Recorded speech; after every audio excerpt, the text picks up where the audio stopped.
Hi. So, I know when I start this videos with this tone of hi, it means of course something is wrong.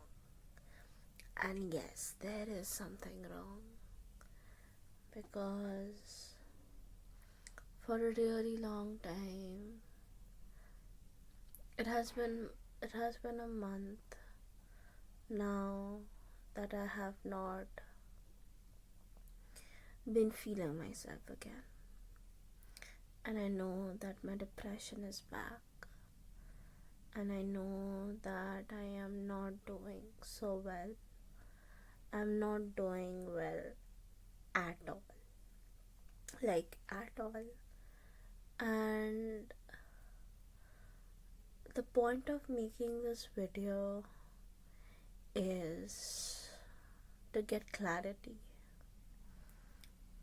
Um, this is like me talking to my. It's like a video journal, as I always say. It's like my video journal. I don't know how long this talk is going to be or what it's going to be, if I'll ever post it, if ever anyone will see it, or it'll end up getting deleted or anything. I have no clue. I just want to be free and talk right now because I haven't been able to write also because my hand, it's I'm not able to move my hands and stuff, and there's a lot of problems going on, and I'm gonna give the whole backstory and everything. So I'll be very very honest. I have lately been feeling very low, like low to a point of hitting rock bottom again.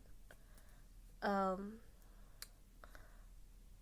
like I know that I was healing and recovering, but again I feel just so damn low, and I'm having very very strong suicidal ideations. um I can say that I am strong enough to not, and I have the support system and the care team who I can talk to and rely on, and they are there to protect me, that I am not going to take any rash decisions or such. But the truth, this is me just being honest, and I don't know how I feel. I remember the last time this happened, so nobody knows, but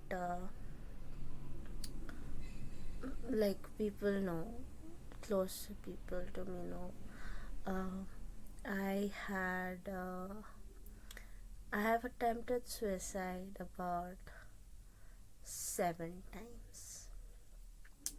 I've attempted suicide about 7 times. I've tried to kill myself about 7 times.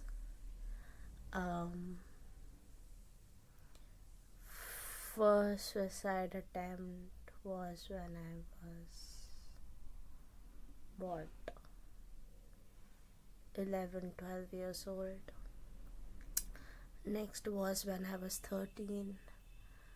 Then there have been these not attempts of trying to end, but like any suicide attempt, for me it's not trying to end yourself. It's not about wanting to die, but about wanting to end the pain and the misery that a person goes through, and that is all I wanted.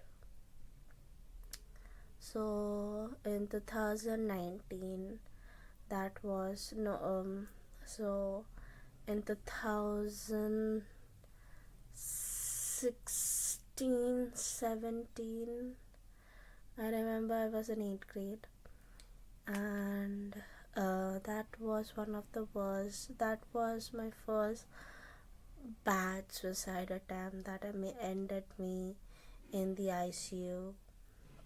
I was there, I was unconscious. It was a whole lot of shit, but I don't remember that much. And I remember there were two psychologists and psychiatrists who came to me to talk to me, to ask me and questions and all of this stuff.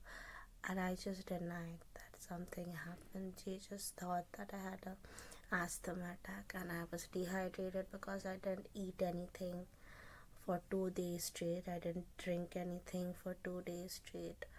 So they thought that it was just dehydration and all of that. But I had taken pills at that point.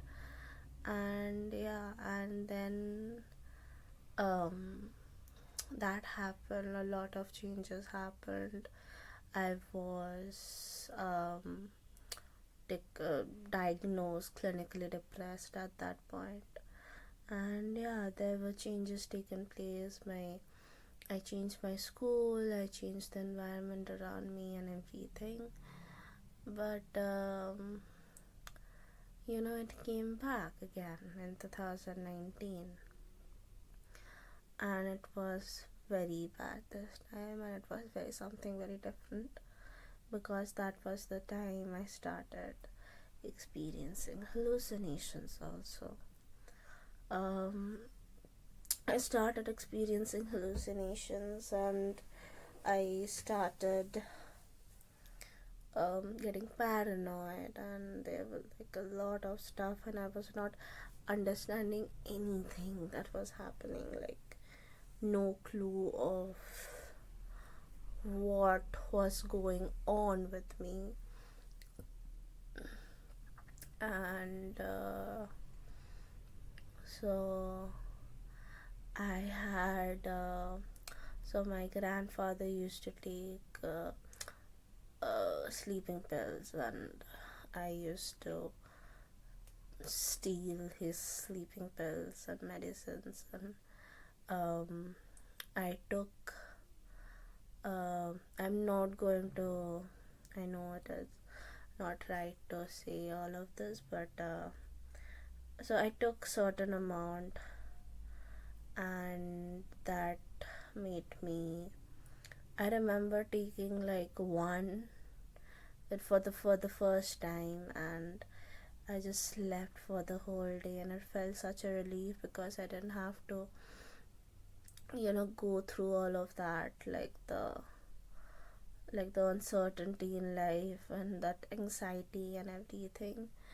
So then that just felt good, and so then and it started getting worse day by day. I was dealing it for like 6 months, and as a teenager, hormones are there, exam pressure and everything, and I was feeling that I'm a burden to my family and everything. And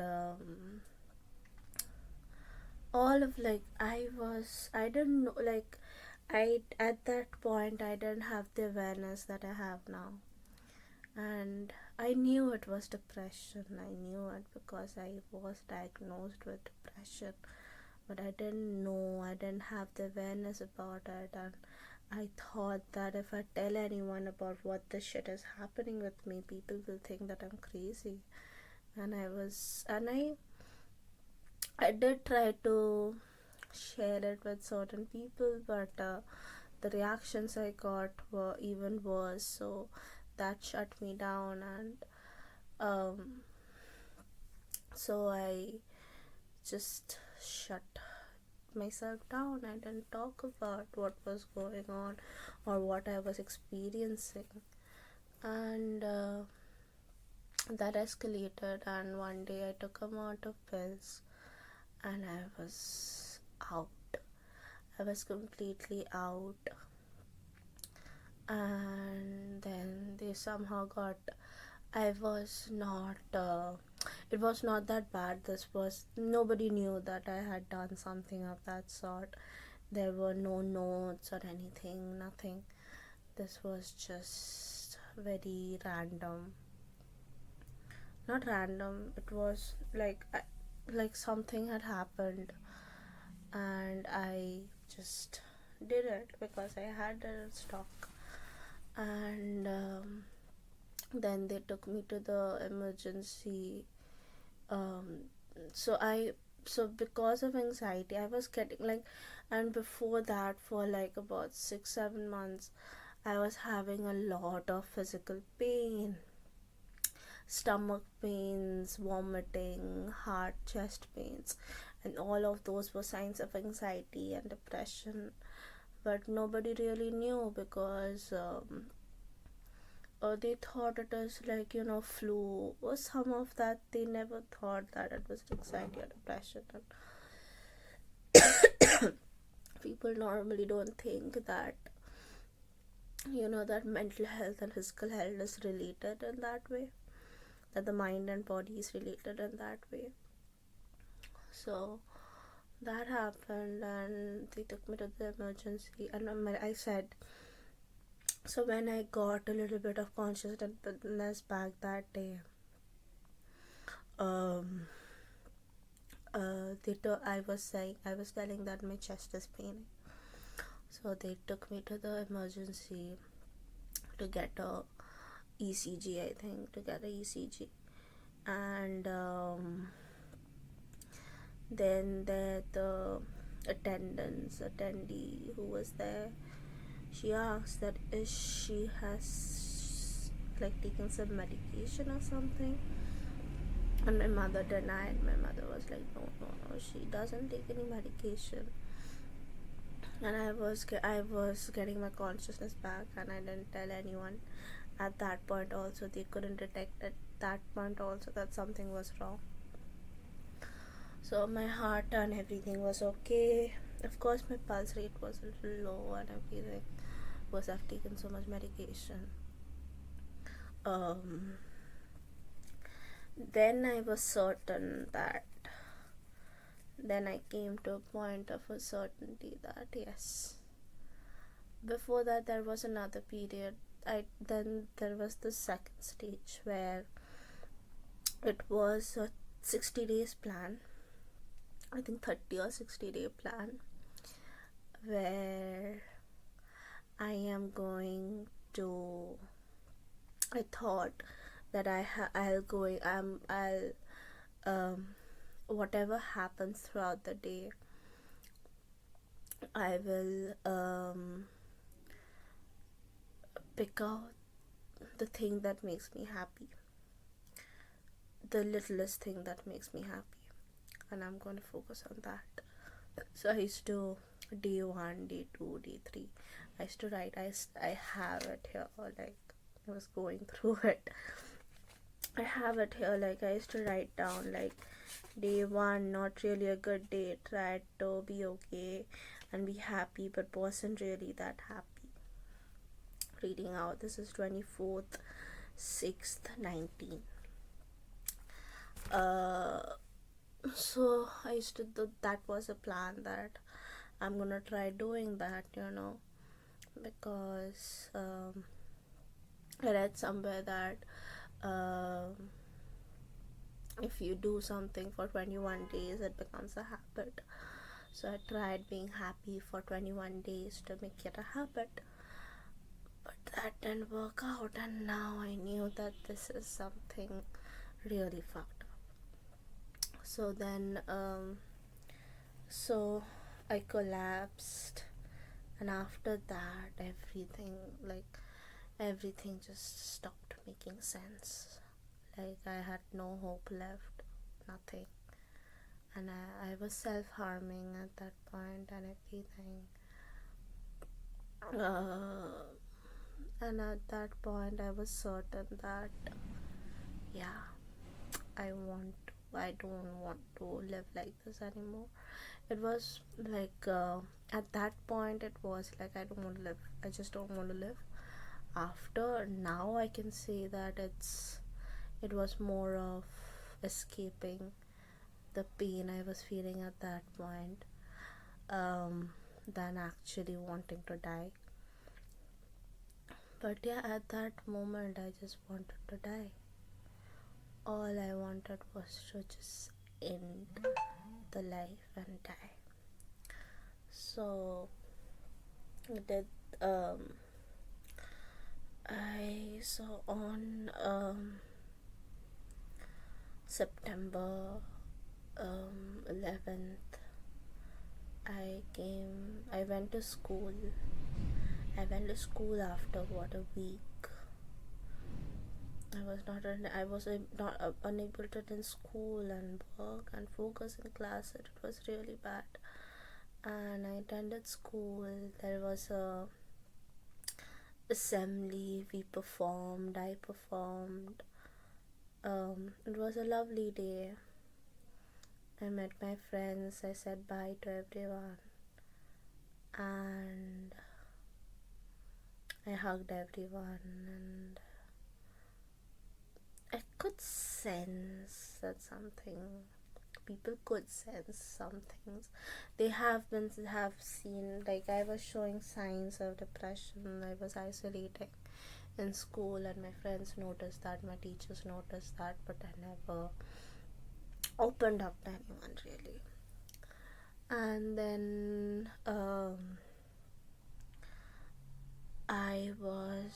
that was the day I was certain that, okay, this is the thing, I'm doing this tonight. I am doing this tonight. So I got in the car. I came back home. I was about to. I used to drop a friend at her place, like near to her house. So that day, I don't know what, but she sent something, and she said, "Vanata, you know, if you're going through something, people are there to help you. We are there to listen, and we are always going to be by your side."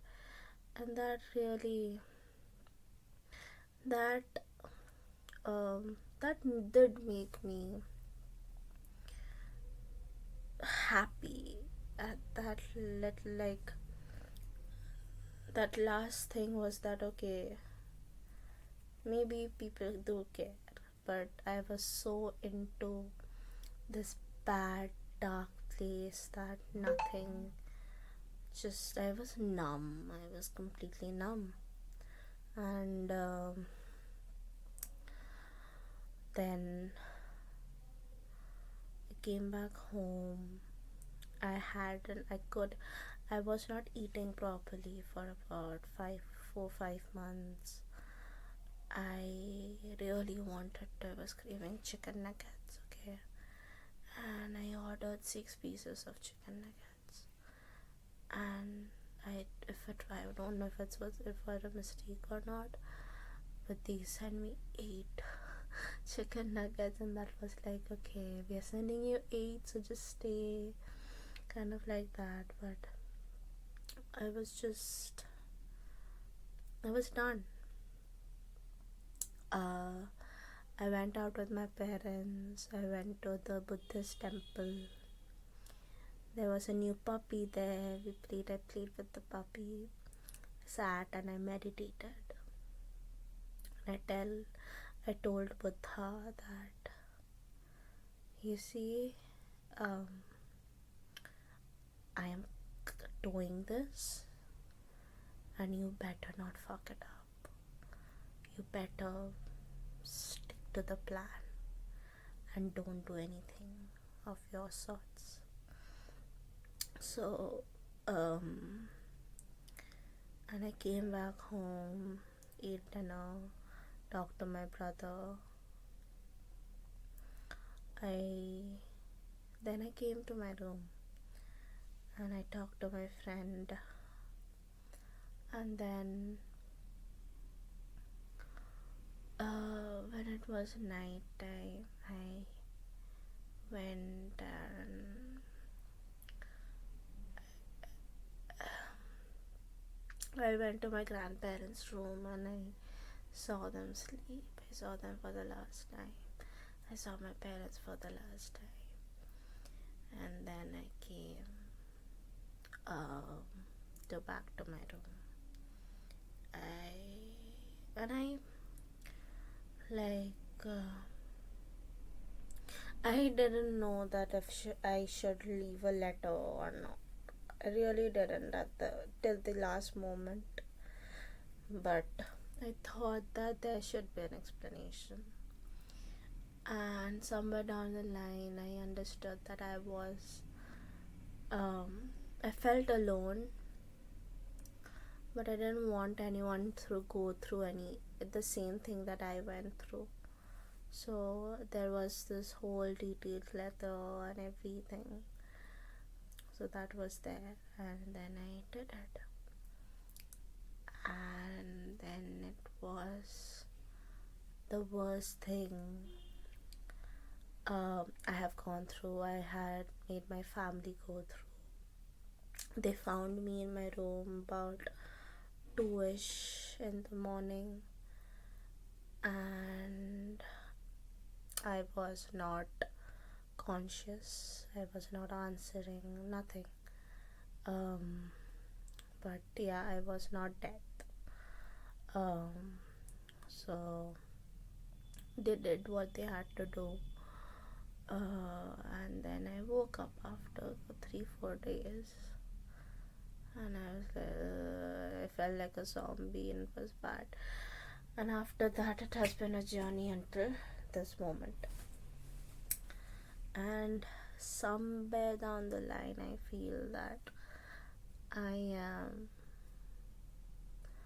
I won't say at the same point again, but I feel like that again, like very bad. But I know I have the power, and if I didn't, then I wouldn't be sharing this.